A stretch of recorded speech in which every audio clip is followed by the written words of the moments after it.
Are we avoiding action? Probably. That's this week on the Badass Agile podcast.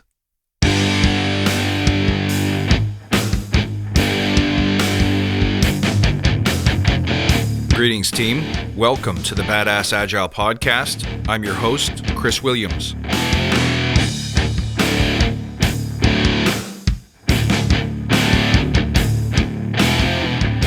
Hey, my friends. Wonderful to see you. Thank you all for your support and continuously showing up to check out this podcast and all my other stuffs on the internet. I appreciate you. Look, I think so often when the time comes to act, we find ourselves falling short. We don't necessarily do everything that needs to be done in order to attract and harvest success, mission accomplished, objective achieved. So why do we do that, and what can we do about it? Well, first, let's take a moment to remember why we're here. To create an elite tribe of leaders who truly serve their clients and communities by doing what matters and what works, relentlessly chasing value and excellence like a badass.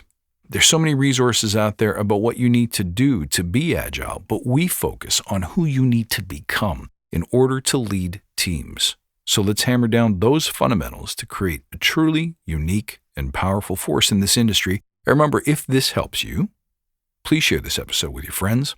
And don't forget to check out my new premium podcast all about becoming an agile entrepreneur. So you can take the skills that you've learned here and apply them to create an expansive and successful business for yourself, your family, your community, and the world. Now, let's talk about taking action. I think a lot of people believe that they're taking action. A lot of people are really good at starting things, but very few are good at staying the course and finishing them. Now, I include myself in that group. I definitely struggle with too much ambition and not enough gunpowder, not enough fuel. For me, it always starts with great intentions. We want to do things. We have ideas, we have experiments, things we want to try that could solve a difficult problem or move the needle forward. And then we get into the old traditional storyline of overplanning and overthinking, and it's around then that the wheels come off. Now, why is this important? This matters so much because really, this is what Agile was designed to solve. To get rid of the paralysis that comes from overthinking, seeking perfection, seeking certainty, seeking safety, avoiding risk, avoiding action, avoiding visibility. And Agile promised to help us solve these problems. Over 20 years ago, we decided to reduce upfront planning, to minimize excessive documentation. And yet, no matter how many clients I see and how many new initiatives I work on, I almost always have to struggle with that moment, the moment where you commit and decide to take decisive action. Action that in the eyes of everyone around you is clear indication of a decision, of movement, of a commitment to an outcome and a direction. It's this moment that scares and trips up a great many people, especially people in large corporations, and especially people working together in groups. There's something about the team that is supposed to be an activator, an actuator, a force multiplier, and yet for many people, it becomes a place where we don't feel safe, if we have to hide, because now we're exposed. The spotlight is upon us, and the moment we act and decide and choose, we run the risk of goofing it up, being seen or being judged, or worse. So what do? Our desire to show the world that we are actors, that we are creators, that we are workers, that we're reliable, trustworthy, productive, and prolific forces us to do something, but we never want to do that thing that associates our name with the sinking of the ship. So we do safer things. We do things that look like a lot of work, and in fact they are. Planning takes an awful lot of work, not only to do, but to maintain and update and pivot when the reality on the ground changes. It takes a lot of energy to report on it too. But remember, these actions, and specifically the outcomes that they generate, are not the most valuable thing.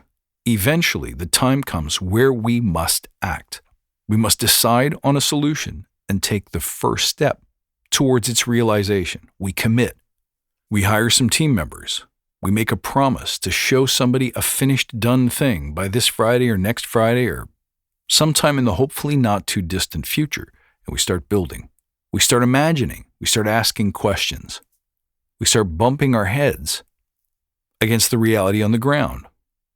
The things we didn't consider, the things we're unsure of, and we have to make a call, make a decision, and put it in the customer or the user's hands to let us know, did we get it right? Or maybe we'll be asking a question that's never been asked before. We'll make a discovery. It's either a joy or a discomfort because maybe we've delighted a customer and maybe we made a mistake and we didn't delight them. This is where the real action is, not in creating Gantt charts, spreadsheets, endless PowerPoint presentations, racy charts, or giant Word documents. It's not in buying a new tool and setting up the entire project inside of it. It's not in establishing a beautiful Jira template, nor is it creating a really cool environment in Miro or any other tool you can name. Action is action. Action is about making decisions, building things that are tangible, usable, testable. Action is creating things that ship.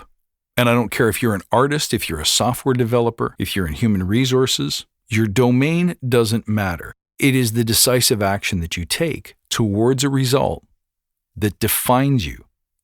And I fear that what's happening in the industry is that we become too comfortable with energetic output that's not the same thing as action. We spend time creating meetings, attending meetings, taking meeting notes, discussing meeting notes, distributing meeting notes, creating spreadsheets out of meeting notes, creating Monday morning dashboards for the executives that half the time people never read, creating sales decks and PowerPoints that are 100 slides long with 700 words a slide that everyone admits they haven't read from cover to cover, maybe even haven't read 10% of it. These things don't move the needle towards an outcome. The way to impact the marketplace is to build things that you can ship, test, and ultimately sell. Can't sell a PowerPoint. Can't sell a Gantt chart. But we've bought into the myth that these things are necessary to create the outputs. But I ask you, are they really? And to what extent? And more importantly, to what extent does focusing on those artifacts diminish or take away from the team's time and energy required to make the shippable thing? Any other work, including plans and documentation and sign-offs and meetings, are designed to shield us from those difficult, challenging, scary actions. I'm going to say it again. All of those energetic expenditures are designed to shield us from the work that matters most, because the work that matters most requires commitment, courage, decision, direction. And it's a rare thing to find people who are comfortable with that. The wisdom seems obvious, but it's really, really hard to do, and it's even hardest to do at scale. So what do? It's simple. Create an environment where it's always good news to commit, fail, recommit, fail, commit, commit, commit. And eventually, if you get comfortable with the uncomfortable, get good at committing all the way. Committing all the way to the shippable thing, to the finished product, the done thing. More specifically, the small increment of the done thing. The small, valuable increment of the done thing. Then you'll start to burn in new patterns. We might complain that, culturally, that's not easy to do. We're not supported.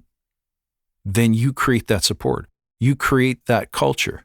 It begins with you. As a Scrum Master or Agile coach, you lead the charge. Don't blame the organization for not knowing how to do this well. Blame yourself for not doing the fundamental job of coaching this behavior and coaching this change in those who, believe it or not, desperately want it and desperately need it, but may not know how to get it. There's no simpler answer. Give the trust first. Create the environment. Stand in the way of your team and danger and negative consequences, but focus on normalizing that one behavior. Action. Commit. Fail. Recommit. Fail. Commit. Commit. Commit. Succeed. My friends, I hope you found this useful and inspirational. As always, you can find me at badassagile.com. Check me out on Twitter at badass_agile and on Instagram at badassagile. As always, I look forward to seeing you next time, and until then, stay badass.